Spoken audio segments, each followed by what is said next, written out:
Bismillahirrahmanirrahim. Assalamu alaikum. Welcome back. In the last lab, we see how we can implement different algorithms in MATLAB. And in today's lab, we will see how we will see the overview of digital signal processor starter kit C6713.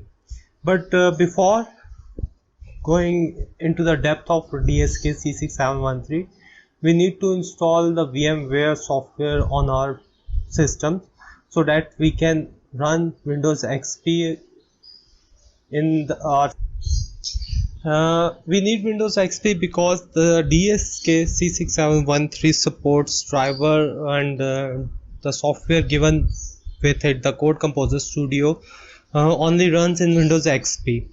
So we need Windows XP, and in 2020 everyone have Windows 10 in their system. So we will create a virtual machine in our system that runs Windows XP and then install the Code Composer Studio over it with the drivers of C6713. So let's start today's lab with the installation of VMware. We have different versions of VMware, but for my system I choose VMware version 10. However, I will provide the link in the link of the VMware version 15 for advanced machines. So I double click on it to run the software.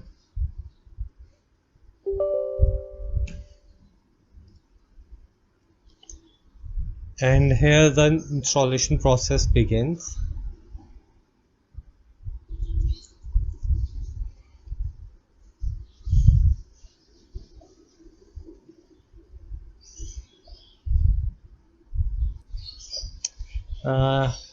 We will click next over it. I accept the license agreement.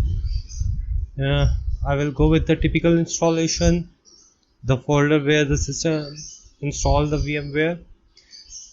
I don't want it to check for updates. I don't want to get in the improvement program. I want my desktop shortcuts of the software on desktop and in the start menu program folder, and here continue. So it will start copying the file in the system.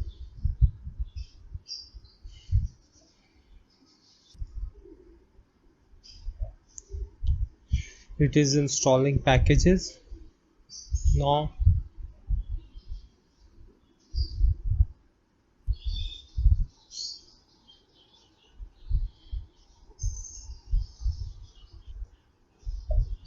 And it is about to complete the installation of the software.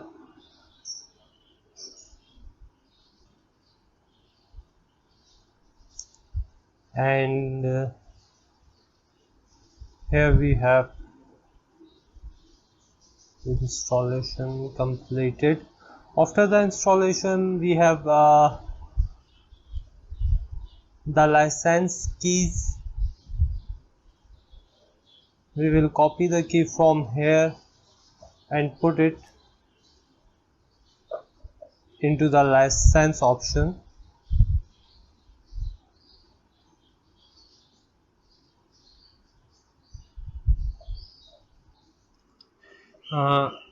At the end it will ask for the license key. We will paste the license key here and then press enter and finish. So here we are done with the installation of VMware.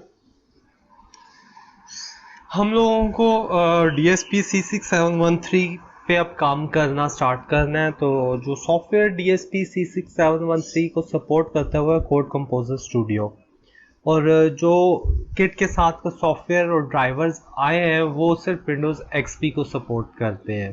तो Windows XP चलाने के लिए हमें हमारे system में VMware install करना पड़ेगा. अब VMware एक वर्चुअल मशीन बनाएगा हमारे सिस्टम के अंदर, जिसके अंदर हम विंडोज़ XP को इंस्टॉल करेंगे. ठीक है. अब जो पहले इसकी मशीन है उन सारों को मैं रिमूव कर देता हूँ. मैं यहाँ पे create a new virtual machine पे क्लिक करता हूँ। एक नई मशीन बनाने के लिए मैं टिपिकल मशीन के साथ जाता हूँ। मैंने इंस्टॉलर डिस्क में मैं यहाँ पे ब्राउज करके जो मेरे पास विंडोज़ एक्सपी का पाथ है जहाँ मैंने वो ISO डाउनलोड करके रखी है, मैं उसको जाके ओपन करता हूँ। Windows XP is detected. यहाँ से हम नेक्स्ट करेंगे विंडोज़ की CD की। तो CD की के लिए मेरे पास फोल्डर के अंदर मैंने CD की भी आप लोगों से शेयर कर दूंगा। ये CD की फाइल आपको नज़र आ रही है। यहाँ से ये मैंने CD की कॉपी की और यहाँ पे आके CD की को मैंने पेस्ट कर दिया है। यूज़र नेम जो भी आप रखना चाहें अपनी मर्जी का आप रख सकते हैं। नेक्स्ट करके फिनिश नेक्स्ट करें। यूज़र स्पेस मुझे 20 GB की चाहिए। 20 GB हार्ड ड्राइव इस मशीन के लिए बहुत है। नेक्स्ट करके यह जैसे ही मैं फिनिश करूँगा तो मेरे पास ये वर्चुअल मशीन पावर अप हो जाएगी।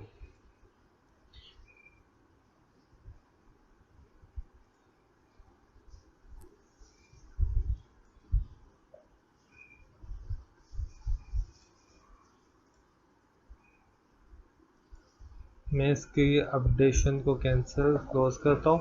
अब मेरे पास हम यहाँ पे देख रहे हैं। अच्छा, अब मुझे अगर माउस को रिलीज करना है तो कंट्रोल और आल्ट दोनों इकट्ठे प्रेस करके मैं क्लिक करूँगा तो मेरे पास ये माउस को रिलीज करेगा।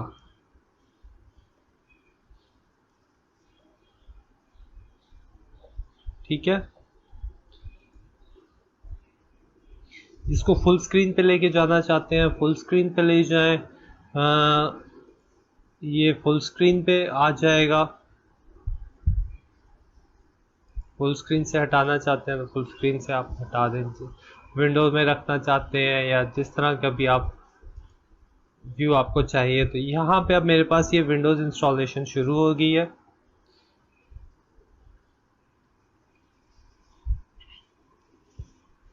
हम एक्चुअल में विंडोज एक्सपी अपने सिस्टम के ऊपर नहीं कर रहे हैं, हम VMware सॉफ्टवेयर के थ्रू ये कर रहे हैं।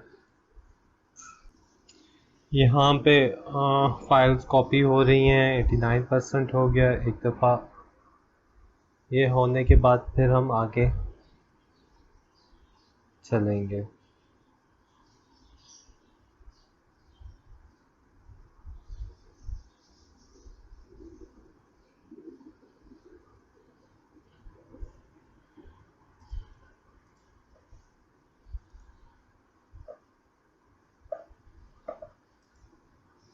सिस्टम वर्चुअल मशीन हमारी रीस्टार्ट हुई है।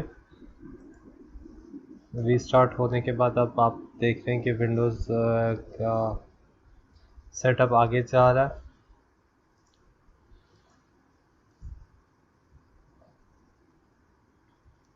जिनके पास 64 बिट मशीन्स हैं, 64 बिट लैपटॉप्स हैं, वो उनको मैं रिकमेंड करूँगा कि वो जो 15.52 वर्जन में लिंक में डिस्क्रिप्शन में आपको दूंगा, आप वो डाउनलोड करें। जिनके पास थोड़े पुराने सिस्टम्स हैं, 32 बिट सिस्टम्स हैं, उनके लिए मैं ये वर्जन 10 दूंगा।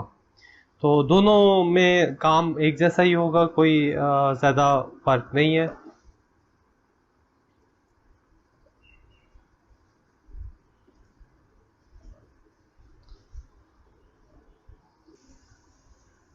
आप देख रहे हैं कि विंडोज़ इंस्टॉल हो रही है। तकरीबन सारे प्रोसेस को 5 से 10 मिनट लगेंगे।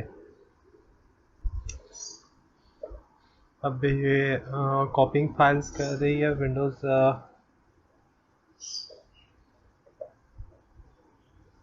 जैसे ही विंडोज़ इंस्टॉल होगी हम इस पे फिर कोड कंपोजर स्टूडियो इंस्टॉल करेंगे और फिर उस पर हम देखेंगे कि DSP किट पे आप कैसे कोड कंपोजर स्टूडियो को यूज़ करके इस पे काम किया कर सकते हैं। अभी रजिस्टरिंग कंपोनेंट्स पे हम आ गए हैं। इसके बाद बस ऑलमोस्ट हमारी विंडोज़ इंस्टॉल हो जाएगी। ऑलमोस्ट विंडोज़ कंप्लीट होने वाली है। विंडोज़ इंस्टॉलेशन कंप्लीट हो जाए जिसके बाद हम कोड कंपोजर की तरफ जाते हैं। विंडोज़ इंस्टॉलेशन कंप्लीट हो गई है। अब सिस्टम रीस्टार्ट हो रहा है और दोबारा से अब हमारे पास विंडोज़ ओपन होगी। ये अब विंडोज़ स्टार्ट हो रही है।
पर्सनलाइज सेटिंग्स और डेस्कटॉप आइकन्स वगैरह सेट हो रहे हैं।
VMware टूल्स इंस्टॉल हो रहे हैं ताकि ड्राइवर्स और डिस्प्ले सेटिंग्स वगैरह सब आपको ऑप्टिमल मिल जाए।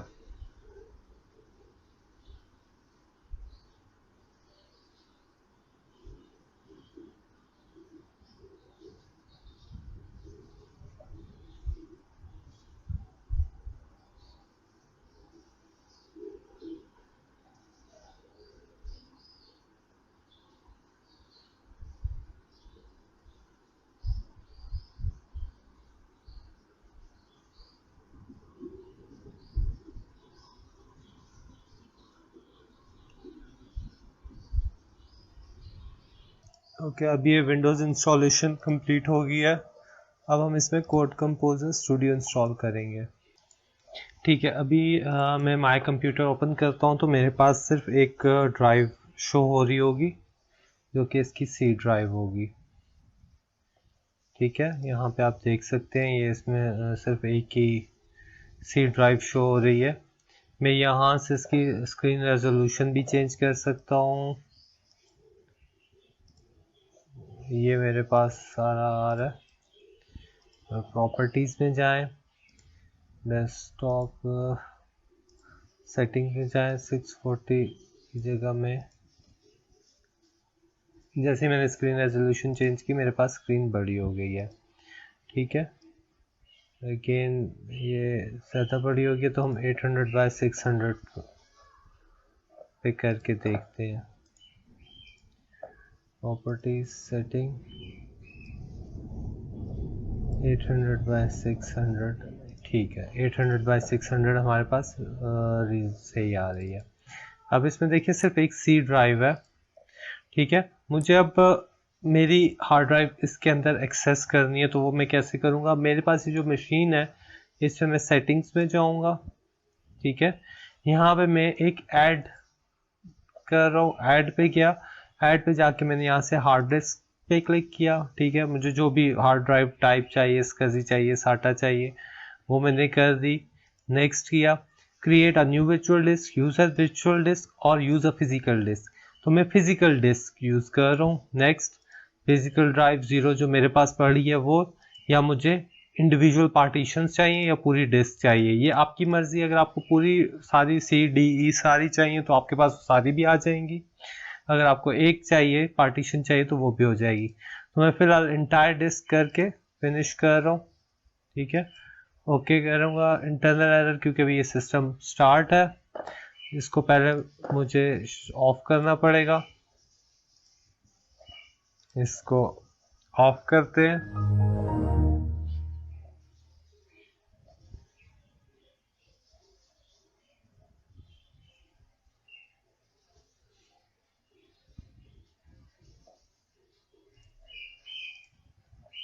ओके, अब यहाँ से मैं सेटिंग्स में जाता हूँ, तो मेरे पास यहाँ से ऐड, अगेन वही सारा प्रोसीजर हम रिपीट करते हैं। इसका IDE physical disk, entire disk, next, finish और ओके। और अब मैं इसको पावर ऑन करता हूँ, तो अब मेरे पास वो पूरी की पूरी ड्राइव इस पे आ जाएगी। वन और more snapshot disks depends on module. मेरे ख्याल में ये पूरी हार्ड ड्राइव को नहीं उठा रहा, तो हम इसकी सेटिंग्स में देखते हैं। इस पे एडवांस पे क्लिक करें,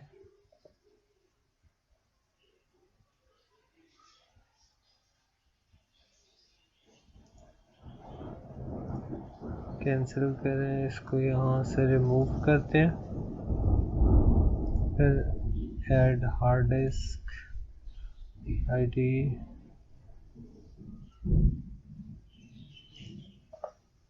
use physical disk, single partition. अब ये पार्टीशन 1C ड्राइव ही मुझे मिल जाए तो बहुत है।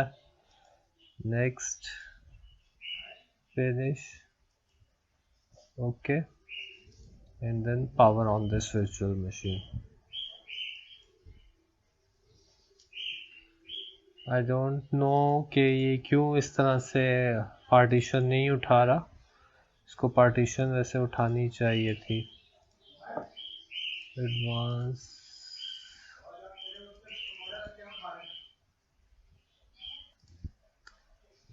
पता नहीं किसी इशू की वजह से हार्ड ड्राइव ऑन नहीं हो रही है। तो जो दूसरा तरीका ये है कि मैं एक USB ड्राइव के अंदर कोड कंपोजर स्टूडियो को कॉपी करता हूँ और फिर उस ड्राइव को मैं VMware के अंदर एक्सेस करता हूँ। तो इस तरह से भी हम कर सकते हैं। जहाँ मैंने कोड कंपोजर स्टूडियो रखा हुआ है वो ये फोल्डर है, इसको मैं कॉपी करता हूँ। कोड कंपोजर स्टूडियो का लिंक भी आपको डिस्क्रिप्शन में मिल जाएगा, जहाँ से आप इसको डाउनलोड कर सकते हैं। मैं USB ड्राइव के अंदर मैंने इसको प्लेस कर दिया।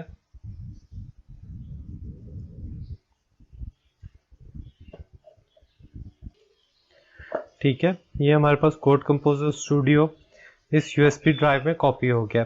अब इस USB ड्राइव को मैंने VMware के अंदर ओपन करना है। तो मेरे पास यहाँ पे ये नीचे आइकन्स आप देख रहे हैं आ रहे हैं। ठीक है, ये मेरे पास किंगस्टन की USB ड्राइव है, ये मेरे पास CD-ROM आ रहा है, ये सारी डिवाइसेस जो कनेक्टेड है। मैं इस पे राइट क्लिक करके यहाँ पे कनेक्ट डिस्कनेक्ट फ्रॉम होस्ट पे क्लिक करूँगा। ओके, तो अब ये USB मुझे ये ऑन हो गई है। ठीक है, अब ये USB मुझे मेरे इस वर्चुअल मशीन के अंदर मुझे मिलेगी। ठीक है, वो ड्राइवर्स इंस्टॉल कर रहा है इसके। वर्चुअल मशीन में जब आप काम करेंगे तो आपको इसी तरह लगेगा कि जैसे आप एक फिजिकल मशीन के ऊपर काम करते हैं।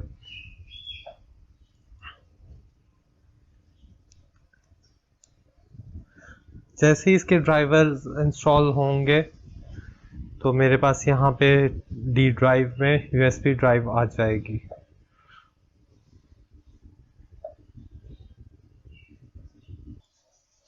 ये मेरे पास ई ड्राइव में यूएसबी ड्राइव आ रही है, इसको मैं डबल क्लिक करूँगा तो मेरे पास ये सारा कुछ मेरे पास कॉपी होगा वो मुझे मिल जाएगा। मैंने यहाँ से इस कोड कंपोजर स्टूडियो कॉपी करके यहाँ डेस्कटॉप पे पेस्ट कर दिया है।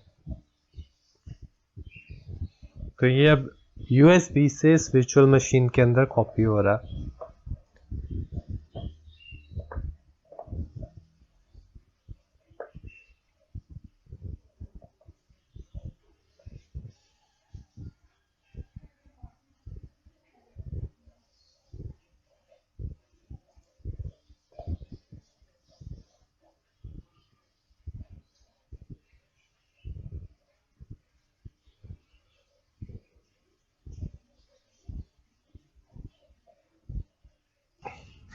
अब ये कोड कंपोजर हमारे पास कॉपी हो गया है। इस पे डबल क्लिक करके इस फोल्डर को ओपन करके यहाँ से ये लॉन्च को मैं ओपन करता हूँ और ये मेरे पास सारा कुछ आ रहा है। तो हम यहाँ पे इंस्टॉल प्रोडक्ट पे जाते हैं। इंस्टॉल प्रोडक्ट में हमें ड्राइवर्स चाहिए तो हम यहाँ ड्राइवर्स इंस्टॉल कर सकते हैं। यहाँ से कोड कंपोजर चाहिए तो कोड कंपोजर, फ्रेश बन, ये सारी चीज़ें। तो सबसे पहले कोड कंपोजर को इंस्टॉल करते हैं।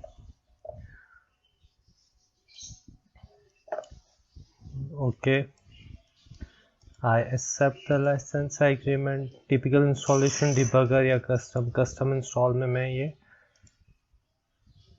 इंटायर फीचर्स, मेरे पास सारे फीचर्स इंस्टॉल हो जाए। नेक्स्ट करके इंस्टॉल नाउ। अब ये मेरे पास कोड कंपोजर की इंस्टॉलेशन शुरू हो गई है। और अगर मुझे यूएसबी से रिमूव करनी है, ठीक है, तो मैं यहाँ पे यूएसबी, यहाँ पे ये सारी चीज़ें मेरे पास जो कनेक्टेड है इस वक्त इसके साथ, मैं यहाँ से पहले सेफली रिमूव ड्राइव करूँगा और फिर मैं यहाँ पे राइट क्लिक करके डिस्कनेक्ट कनेक्ट टू होस्ट, तो ये वापस मेरे पास अब ये सिस्टम पे कनेक्ट हो गई है।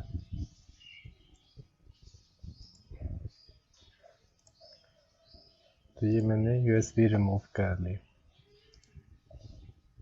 अब ये जैसे ही हमारे पास कोड कंपोजर स्टूडियो इंस्टॉल है, इससे आगे फिर हम देखते हैं।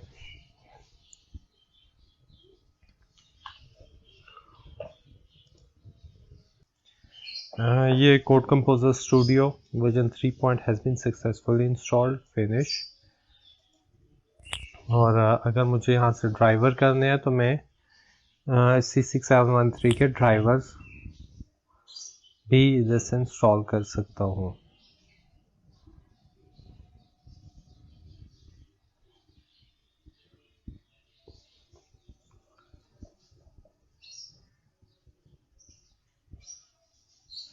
ये जो सॉफ्टवेयर पैकेज है ये DSP किट के साथ ही आता है। इसमें ये सारा हमारे पास किट के साथ डॉक्यूमेंटेशन, इसके कंटेंट्स अगर आपने देखने हैं तो ये सारे इसके कंटेंट्स हैं। CCSR है, फ्लैश बर्न, स्पेक्ट्रम, ये कोड कंपोजर स्टूडियो आ रहा है, इसका सेटअप अगर आपने अलग से देखना हो, और इसकी डॉक्यूमेंटेशन, PDF, इसके PDFs पड़े हैं इसके, कि आपके पास ये सारे PDFs फाइल इसकी डॉक्यूमेंटेशन के पड़े हैं। क्योंकि मैं एक्चुअली में मैंने PDF रीडर इंस्टॉल नहीं किया तो इसलिए मेरे पास वो ओपन नहीं हो रहे हैं, मगर ये सारी चीज़ें हमारे पास इस तरह से सामने आ रही हैं। स्पेक्ट्रम डिजिटल में ये C6713 के ये ड्राइवर्स हैं। नेक्स्ट कस्टम इंस्टॉलेशन, जहाँ पे ड्राइवर्स हों वहाँ पे DSK सपोर्ट। और नेक्स्ट, ये अब ड्राइवर भी हमारे पास इंस्टॉल हो गए। फिनिश करके इसको एग्जिट करते हैं और अभी ये मेरे पास आ रहा है। ये डायग्नोस्टिक यूटिलिटी है, ये कोड कंपोजर स्टूडियो वर्जन 3.1 और ये दोनों आइकन आपके पास आ रहे हैं। मैं इस पर डबल क्लिक करता हूँ C6713 CCS स्टूडियो पे।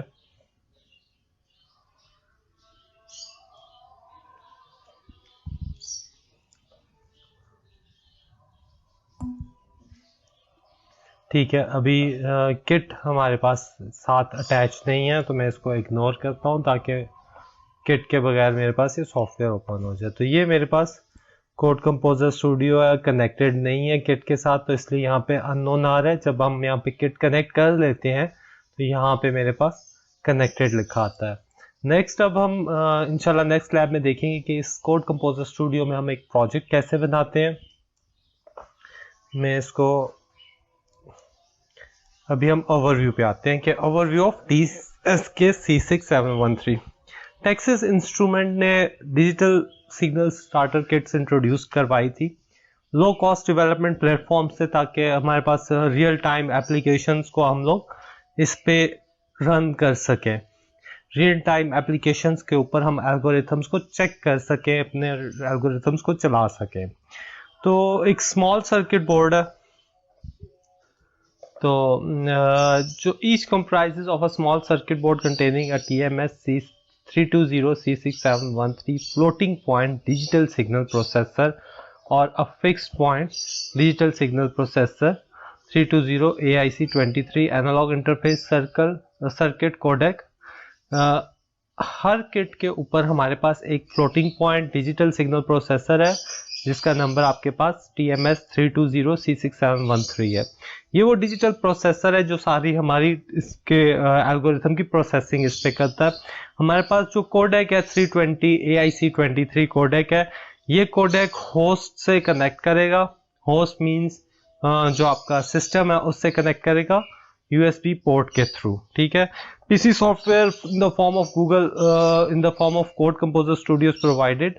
ये अभी हमने देख लिया कि कोड कंपोजर स्टूडियो को हम कैसे इंस्टॉल करते हैं, कि क्या क्या रिक्वायरमेंट्स है, कौन से प्लेटफॉर्म के ऊपर इसको रन करना है। ठीक है, इस कोड कंपोजर स्टूडियो के ऊपर जो प्रोग्रामिंग होगी वो सारी C या असेंबली के अंदर होगी, मगर और हम जो मोस्टली C के अंदर इसकी प्रोग्रामिंग को करेंगे जो देखेंगे। ठीक है, हम यूज ऑफ DSK C673। तो जो आपके पास डिजिटल सिग्नल प्रोसेसर है वो specialized form of microprocessor है। इसका आर्किटेक्चर और जो इंस्ट्रक्शन सेट होता है वो ऑप्टिमाइज्ड होता है सिग्नल प्रोसेसिंग के लिए।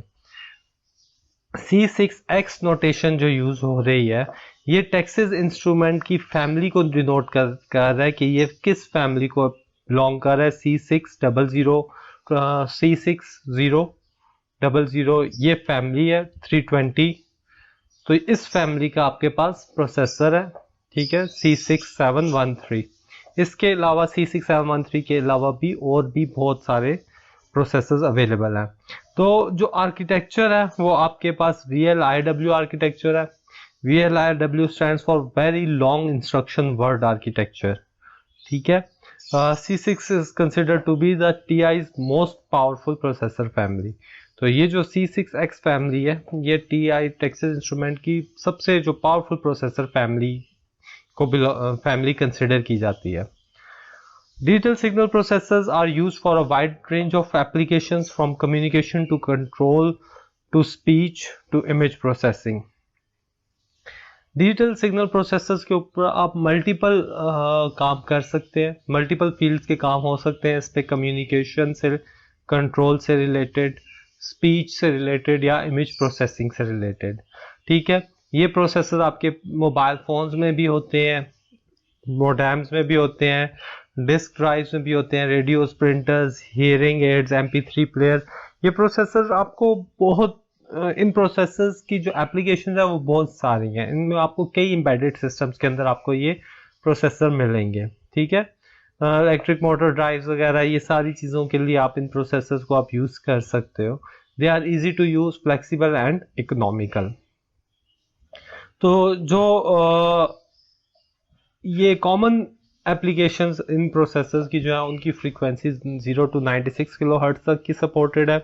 Telecommunication system with sample speech जो है वो 8 किलोहर्ट्ज की सैम्पलिंग स्पीच को ये सपोर्ट करता है। ठीक है, ऑडियो सिस्टम का जो सैम्पलिंग रेट है वो 44.1 किलोहर्ट्ज है।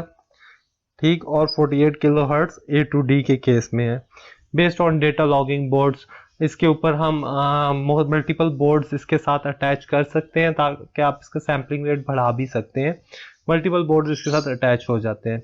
तो जो सपोर्ट टूल्स इस किट के लिए हमें चाहिए, सबसे पहले वो कोड कंपोजर स्टूडियो है जिसका हम अभी देख चुके हैं कि किस तरह की एनवायरनमेंट आएगी। दूसरा सर्किट बोर्ड, डिजिटल प्रोसेसर और 16 bit stereo codec for analog to digital conversion.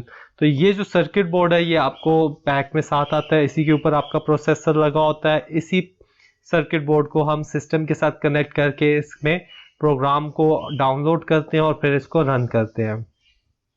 USB cable चाहिए होगी हमें और 5 वोल्ट की पावर सप्लाई चाहिए होगी जो कि हम डीएस के बोर्ड को देते हैं, ठीक है। और पीसी सिस्टम हमें चाहिए होता है, इस पीसी के थ्रू हम सॉफ्ट प्रोग्रामिंग करते हैं और फिर प्रोग्राम्स को डीएसके पे ऊपर आप डाउनलोड करते हो। Oscilloscope, spectrum analyser, signal generator, headphones, microphone, speakers, ये एक्सपेरिमेंट टू एक्सपेरिमेंट डिपेंड करता है कि आपके पास इनमें से जो जो चीज़ें चाहिए हो वो हम इसके साथ यूज़ कर सकते हैं, ठीक है। जैसे जैसे हम एक्सपेरिमेंट्स देखेंगे ये मल्टीपल चीज़ें हैं इसके साथ, आप हर एक्सपेरिमेंट के मुख्तलिफ रिक्वायरमेंट्स के हिसाब से देखते हैं। जहाँ पे हमें और सिग्नल्स की फ्रीक्वेंसीज को देखना है तो हम लोगों को ऑसिलोस्कोप्स वगैरह को देखना पड़ेगा। अब आते हैं कि ये जो C6713 बोर्ड्स हैं इनकी स्पेक्स क्या हैं। अच्छा, डीएस के packages are powerful yet relatively inexpensive within the necessary hardware and software support tools for real time signal processing. They are complete DSP systems.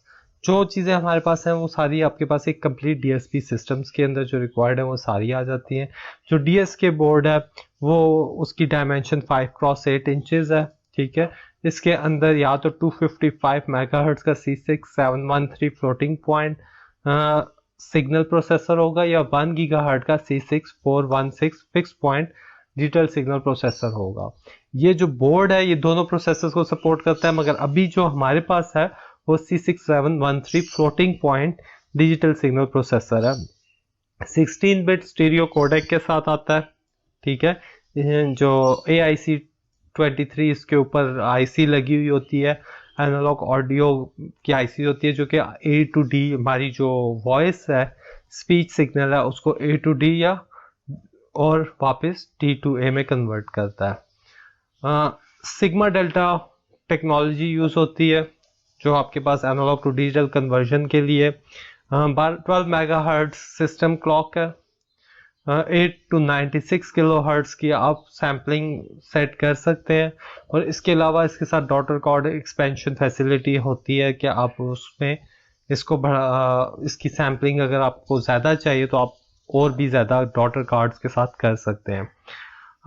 16 megabyte of synchronous D RAM होती है, 16 MB की इसके पास SD RAM होती है और 512 KB की flash memory है।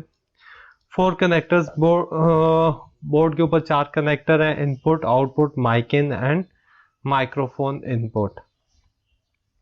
Line in for line input, line out for line output और headphone for headphone output, multiplex with line output. तो ये 4 कनेक्टर्स आपके पास आ रहे होते हैं। ये भी हम इसकी ब्लॉक डायग्राम में सारा कुछ देखते हैं। और जो वोल्टेज रेगुलेशन बोर्ड को चाहिए होती है वो 1.26 वोल्ट फॉर DSP कोर्स है और 3.3 volt for their memory and peripherals. तो इस तरह से आपके पास ये तकरीबन 5 वोल्ट्स की रिक्वायरमेंट होती है इस किट को चलाने के लिए।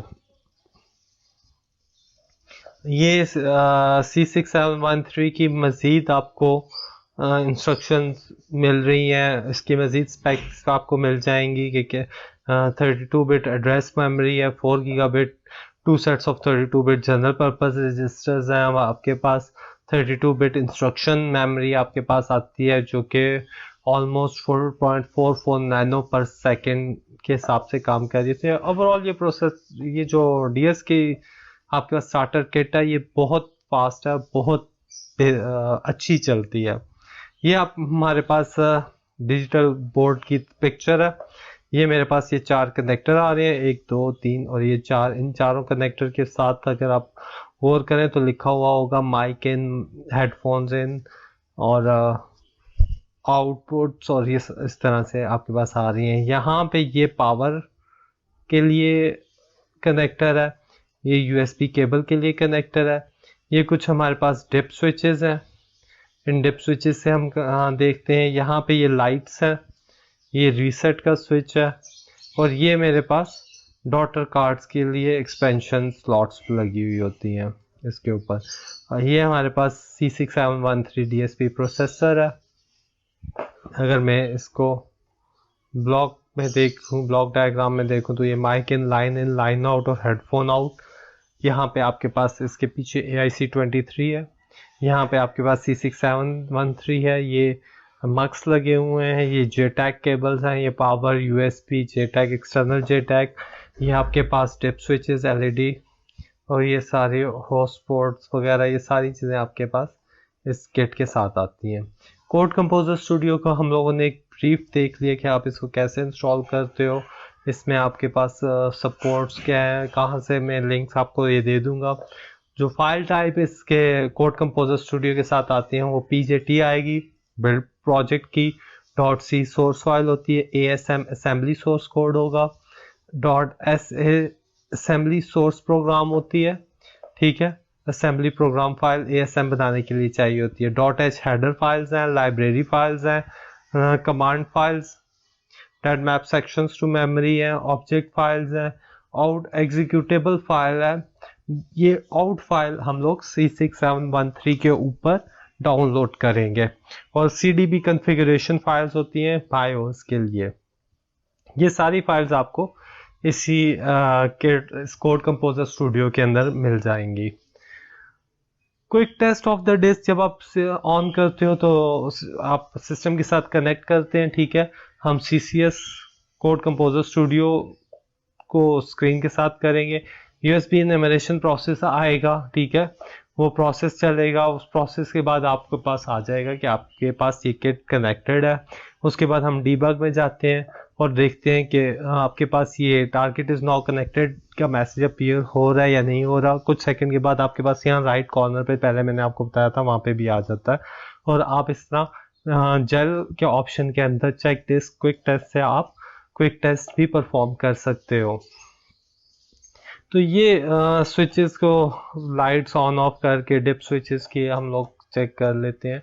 तो ये ओवरऑल आपके पास ओवरव्यू था कि हम कैसे इसको DS के C6713 को ऑपरेट करेंगे। उसके लिए जो बेसिक नॉलेज था, आज की लैब का मकसद ये था कि वो बेसिक नॉलेज आप तक डिलीवर हो जाए। आज के लिए इतना ही है। इंशाल्लाह इसको गो थ्रू कीजिएगा। अगर कोई आपकी क्यूरी हुई तो हम इन क्वेश्चन आंसर के सेशन में क्लियर कर लेंगे। नेक्स्ट लैब में फिर हम इंशाल्लाह इस C6713 के लिए कोड कंपोजर स्टूडियो के अंदर कैसे प्रोजेक्ट बनाया जाता है इसको देखेंगे। आज के लिए मेरी तरफ से इतना ही है। अल्लाह हाफ़िज़।